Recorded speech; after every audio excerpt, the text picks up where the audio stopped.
A special thank you to each of our subscribers who make this channel possible. Here's today's story. In a dramatic turn of events, former Congressman George Santos is set to report to prison this Friday after pleading guilty to identity theft and wire fraud. Santos, who was sentenced to 7 years behind bars, has expressed doubts about receiving a pardon from President Trump.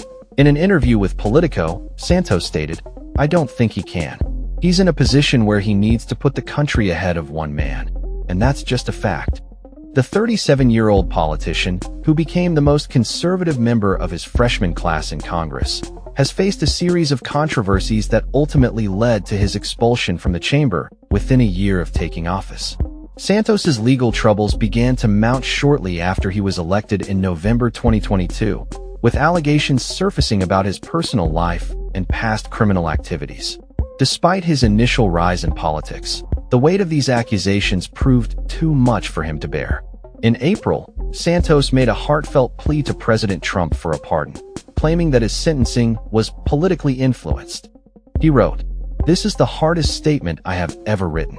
I write this humbled, chastened, and fully accountable for choices that shattered the faith so many placed in me." Santos's words reflected deep acknowledgement of his missteps, as he offered his deepest apology to those he had let down. As he prepares to enter prison, Santos has reiterated his unwavering support for the Trump administration, despite the challenges he faces. He stated, "I would not waver in my support for this administration," emphasizing his commitment to the political ideology he once championed. However, the former congressman also recognized the political ramifications of a potential pardon from Trump, suggesting that it could alienate Republican support in the House. Santos's journey from a promising political career to incarceration serves as a cautionary tale about the fragility of political power and the consequences of personal actions. His story is a reminder that even those who rise to prominence can fall from grace when faced with legal and ethical challenges. As he prepares to serve his sentence, the political landscape watches closely, pondering the implications of his downfall on the Republican Party and the broader political climate. In the wake of Santos's legal issues, questions arise about accountability and the role of political influence in the judicial system. Santos's case highlights the intersection of personal conduct and public service, raising important discussions about the standards to which elected officials should be held.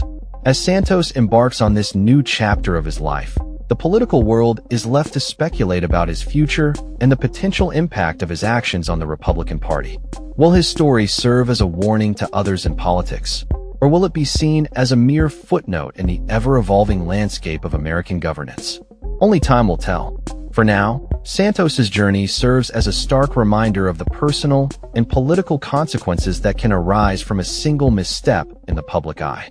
That's all for this story. We upload videos every day covering many different subjects, so hit that subscribe button to stay informed.